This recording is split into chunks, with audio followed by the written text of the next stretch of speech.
नमस्कार, देसी मराठी रेसिपी मध्ये आपलं स्वागत आहे। आज मी डांगर घालून पुरणपोळी केलेली आहे। मस्त झाल्यात पुरणपोळ्या। ही बघा तुम्हाला एक दाखवते। अगदी मऊ लुसलुशीत झालेल्या आहेत पुरणपोळ्या। तर मी हे पुरणपोळ्या कशा बनवल्या, चला तर मग पटकन आपण रेसिपीला सुरुवात करूया। पुरणपोळीसाठी मी 2 ग्लास इतकी डाळ घेतलेली आहे। हे छोटा ग्लास आहे माझ्याकडे, त्याने मी मोजून 2 ग्लास इतकी डाळ घेतलेली आहे। आता मी ही डाळ स्वच्छ 2-3 वेळा धुवून 15-20 मिनिटं भिजत ठेवणार आहे, म्हणजे आपली डाळ पटकन शिजेल। डाळ मी भिजायला ठेवलेली आहे। डाळ भिजलेली आहे, पाणी उकळलेलं आहे।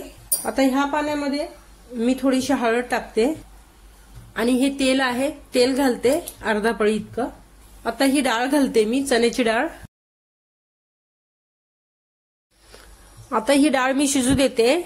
सुरुवातीला हळद टाकल्यामुळे पाणी थोडंसं लाल झालेलं, आता जसं जसं बॉईल होईल तसं तसं त्याचं पाणी लाल दिसणार नाही। आता ही डाळ मी 15-20 मिनिटं शिजून घेते।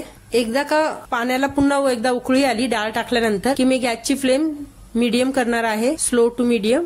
बघूया आपली डाळ शिजली का। डाळ व्यवस्थित शिजलेली आहे। आता मी ही एका चाळणीमध्ये वेळून घेते। आता आपण पुढची प्रोसेस करूया। त्या प्रोसेस मध्ये मी डाळ वेळून घेणार आहे। खाली एक पातेलं ठेवलेलं आहे आणि त्याच्यावरती मी ही अशी डाळ पूर्णपणे ओतून घेतलेली आहे। हे पाणी पातेल्यामध्ये आहे। आता थोडा वेळ मी ह्या चाळणीतच डाळ ठेवणार आहे, एक 5-10 मिनिटं, म्हणजे हे सगळं पाणी खाली पातेल्यात उतरेल आणि डाळीमध्ये पाणी राहणार नाही। आता डाळीला चटका देऊन घेऊया, म्हणजेच डाळ पुन्हा एकदा साखरेत किंवा गुळात शिजवून घेऊया। तर मी ह्या ग्लासाने मी डाळ मोजून घेतलेली, आता ह्याच ग्लासाने मी साखर घेते। म्हणजे जर 2 ग्लास मी डाळ घेतलीये तर 1 ग्लास इतकी मी साखर घेणार आहे आणि हे प्रमाण बरोबर आहे। जर तुम्हाला जास्त हवं असेल गोड तर आणखी 2 टेबलस्पून इतकी साखर वाढवावी। आता इथे आपण साखर किंवा गुळामध्ये सुद्धा आपण करू शकतो। हे बघा 1-2 गॅस मी चालू केलेला आहे। आता ही डाळ घालून घेते, पूर्णपणे शिजवून घेते।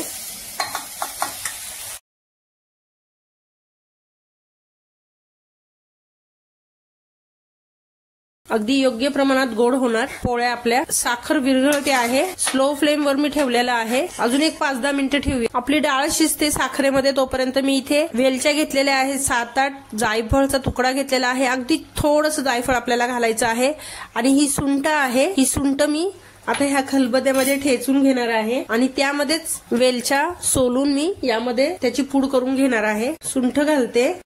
हे बघा सुंठ मी ठेचून घेतलीये थोडीशी। आता हा छोटा तुकडा आहे तो घेणार आहे आणि हा मोठा तुकडा तसाच ठेवणार आहे। आता याची पूड करून घेते।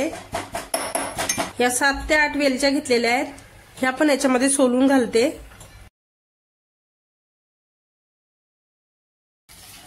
पुरण आपलं झालेलं आहे, पूर्णपणे डाळ कोरडी झालेली आहे, म्हणजे पाणी अगदी आटलेलं आहे, साखरेचं पाणी झालेलं ते। तर आता आपण हे जायफळ आहे, थोडंसं जायफळ किसून घेऊया याच्यामध्ये आणि ही सुंठ आणि वेलची आहे, ही मी खलबत्त्यात कुटून घेतलेली आहे, ही आपण याच्यामध्ये घालूया। आता मी गॅस बंद करते आणि पुरण थंड झालं की याला चाळणीवर छान वाटून घेते। आपण आज थोड्या वेगळ्या पद्धतीने पुरणपोळ्या बनवणार आहोत। डांगराच्या पुरणपोळ्या मी आज बनवणार आहे। त्यासाठी मी इथे डांगर घेतलेला आहे। याला काही ठिकाणी डांगर म्हणतात, काही ठिकाणी लाल भोपळाही म्हटला जातो। तुमच्याकडे काय म्हणतात मला कमेंट करून सांगा। तर हा असा भाग मी थोडासा काढून घेतलेला आहे, जे त्याच्या रेषा रेषा असतात, धागे धागे, ते असे काढून घेतलेले आहेत। आता हा मधोमध कापते मी। हा स्वच्छ धुवून घेतलेला आहे मी। तर इथे हे डांगर मी थोडंसं असं किसून घेते। इथे माझं डांगर किसून झालेलं आहे। तर डांगर मी पॅन मध्ये घालते आणि हे अगदी स्लो फ्लेम वर शिजवून घेते। मी ह्या डांगरावरती थोडंसं तेल घालते, अगदी अर्धा चमचा इतकं, आणि हे छान झाकण ठेवून स्लो फ्लेम वर शिजू देते थोडा वेळ। डांगर मी शिजून घेतलेला आहे, झाकण ठेवून 8-10 मिनिटं मी शिजून घेतलेला आहे डांगर। आणि झाकण काढून मध्ये मध्ये झाकण काढून याने 2-2 मिनिटांनी मी परतून घेतलेलं आहे, खाली लागू नये म्हणून. थोडंसं तेल टाकून अगदी हे शिजवून घेतलेलं आहे. मग आता हे डांगर मी थंड करायला ठेवते. 1 वाटी मी इतकं गव्हाचं पीठ घेतलेलं आहे. आता हे चाळून घेते. 1 वाटी इतकं मैद्याचं घेतलेलं आहे. हे सुद्धा मी चाळून घेतलेलं आहे पीठ. थोडंसं मीठ घालते आणि हे डांगर हेही घालते याच्यामध्ये. छान एकजीव करून घेते पीठ आणि डांगर.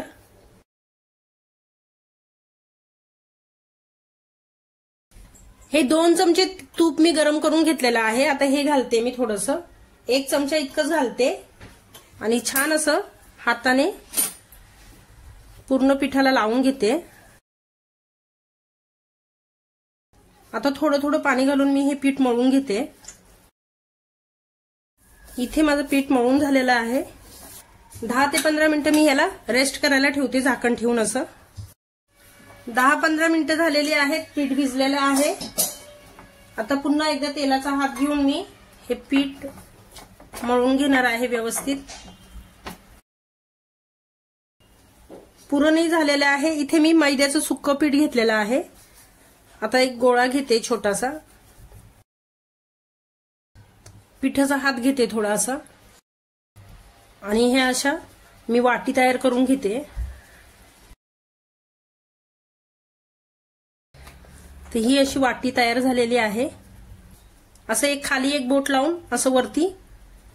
बरं, अशी वाटी करायला जमत नसेल तर थोडंसं पोळपटावर लाटूनही आपण करू शकतो. आता पिठा एवढंच मी पुरण घेणार आहे आणि हे मोदकाप्रमाणे सर्व बाजूनी बंद करून घेते. बघा किती छान दिसतंय. याच्यामध्ये डांगर आहे पिठामध्ये. आता हे असं बंद करून आता मी याचप्रमाणे सर्व पुरण भरून अशा लाट्या तयार करून घेते. इथे मी पुरण भरून माझं तयार आहे. आता मी इथे एक पोळी लाटून दाखवते.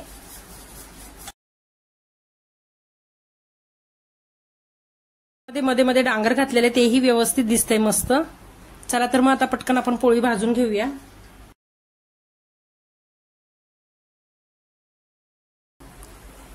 बघा किती छान टम्म फुगली आहे ती. तर इथे माझ्या पुरणपोळ्या बनवून तयार झालेल्या आहेत. तर इथे माझी पुरणपोळी वेगळ्या पद्धतीची करून तयार झालेली आहे. काही जण ही दुधासोबत अशी तूप टाकून खातात आणि काही जण आमटी सोबतही खातात. तर माझी ही वेगळ्या पद्धतीची डांगराची पुरणपोळी तुम्हाला आवडली असेल तर नक्की लाईक करा, शेअर करा, सबस्क्राईब करा. रेसिपी पूर्ण बघितल्याबद्दल धन्यवाद.